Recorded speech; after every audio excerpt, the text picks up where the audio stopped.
자, 제일 먼저 1절 보시겠습니다. 만군의 여호와여, 주의 장막이 어찌 그리 사랑스러운지요. 제일 첫 번째 시작이 만군의 여호와여, 주의 장막이 어찌 그리 사랑스러운지요. 감탄과 감격으로 시편 본문을 시작하고 있습니다. 그러니까 시편 기자 마음속에 그 첫 번째 있는 것이 마음속에 감동과 감격이 있는 겁니다. 만일 신앙 생활을 하는 그리스도인들이 마음속에 감격이 없고 감동이 없다면 하나님 앞에 합당하지 않을 겁니다. 요한계시록 3장에 라오디게아 교회에 대해 말하면서 내가 내 행위를 아노니 내가 차지도 아니하고 더없지도 아니하도다. 내가 차든지 더없든지 하기를 원하노라. 차든지 그 말은 안 믿으려면 확실히 안 믿든지, 믿으려면 확실히 믿든지 둘 중에 하나 하라 그 말입니다. 미지근한 것은 하나님이 받을 수가 없는 겁니다. 부족한 것보다 더 문제는 미지근한 것은 진짜 문제가 심각한 거예요. 내가 이같이 미지근하여 차지도 아니하고 더없지도 아니하니 내 입에서 너를 토하여 내치리라. 무슨 말입니까? 미지근한 것에는 하나님이 받을 수 없다는 겁니다.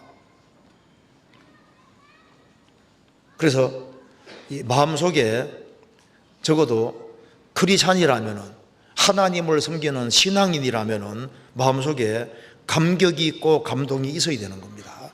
그래서 만군의 여호와여, 주의 장막이 어찌 그리 사랑스러운지요. 어찌 그리 사랑스러운지요. 그리고 마음속에 큰 감동이 있고 감격이 있는 겁니다. 시편 87편에 보면은 크리스찬들은 위로부터 난 자라고 했습니다. 위로부터 난 모든 사람은 성경에서 춤추는 자라고 얘기를 했습니다. 이스라엘이 출애굽을 했을 때 이집트에서 430년 만에 해방됐으니까 그들은 홍해바다를 통과했을 때 그들은 기뻐하고 춤을 췄다고 되어 있습니다. 그 출애굽한 이스라엘 백성들 마음속에 감격이 있는 겁니다. 이스라엘 민족이 독립했을 때 춤추는 거 보셨죠? 그들이 수천 년, 거의 한 2000년 가까이 유랑민족으로 있다가 이스라엘 땅에 돌아왔을 때 독립했을 때 얼마나 기뻐하고 얼마나 기쁘게 춤을 춥니까? 그런데 나라가 독립된 것보다 죄인인 한 사람이 구원받았을 때 틀림없이 구원받은 사람 마음속에는 큰 기쁨이 있고 감격이 있기 때문에 춤추는 사람이 되는 겁니다. 이스라엘이 바벨론 포로에 70년 동안 있다가 해방됐을 때 그들은 꿈꾸는 것 같았고 그 마음속에 춤이 있는 것이 맞는 거예요. 제가 그 어머니가 이제 암이 걸려서 이제 돌아가시게 생겼는데 그 병든 상태에서 구원을 받으니까 그 아픔을 이끌고 정말 춤을 추는 거 봤습니다. 이제 청구하게 된다라고 춤을 추는데 그렇게 감격스럽더라고요. 근데 사실 구원 받으면 그렇게 춤이 등성들 나오는 게 그게 정상이지 않습니까? 사람이 하나님의 은혜를 받았으면은 은혜 받은 사람 마음속에는 감격이 있고 감동이 있는 겁니다. 만일 감격이 식고 감동이 식는다면은 신앙은 완전히 내리막길을 걷게 되는 겁니다.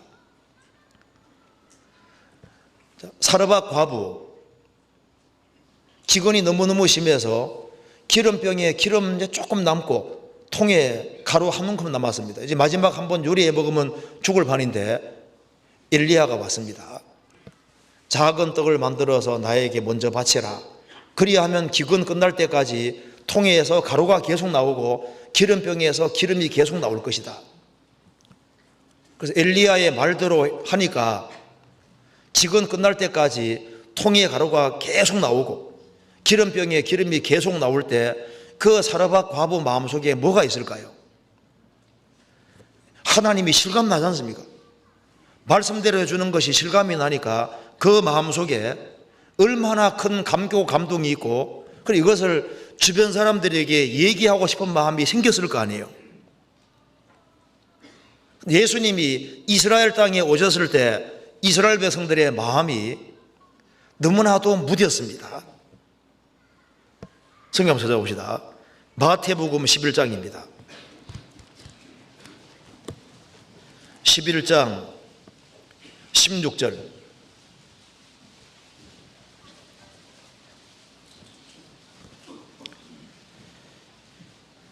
이 세대를 무엇으로 비유할꼬? 비유컨대 아이들이 장터에 앉아 제 동물을 불러 가로되 우리가 너희를 향하여 피리를 불어도 너희가 춤추지 않고 우리가 애곡하여도 너희가 가슴을 치지 아니하였다함과 같도다. 이 세대를 무엇으로 비유할꼬? 이 세대가 예수님 당시의 세대도 무감각한 세대다 말입니다. 피리를 불면은 춤이 마음이 흥겨워지는 게 정상이고, 누가 옆에서 가슴을 치면서 애곡하고 애통하면은 슬픈 마음이 올라오는 게 정상인데 무감각하다 그 말입니다. 세례 요한이 죄를 지적해도 감각이 없고, 예수님이 와서 그렇게 큰 기적과 능력을 행하고 복음의 기쁜 소식 가져왔음에도 불구하고 좋아할 줄 모르잖아요. 그래서 근데 구원을 받은 사람도 우리가 하나님을 생각할 때 참 마음이 감동이 되고, 복음을 들을 때 그렇게 감동이 되고 감격이 되고, 설교를 들을 때 마음에 감동이 되고 감격이 되고, 이게 정상적인 겁니다. 야, 이게 와 하는 마음이잖아요. 야, 정말이구나. 그래서 마음에 그게 있어야만 힘있게 살 수가 있는 거예요. 경이감이 있고 놀라운 마음을 가지고 살아야 됩니다. 그런데 우리 시대는 가장 많은 것을 보고 듣는데 참으로 이 하나님에 대해서 이 감격하고 감동하는 게 점점 적어지는 겁니다.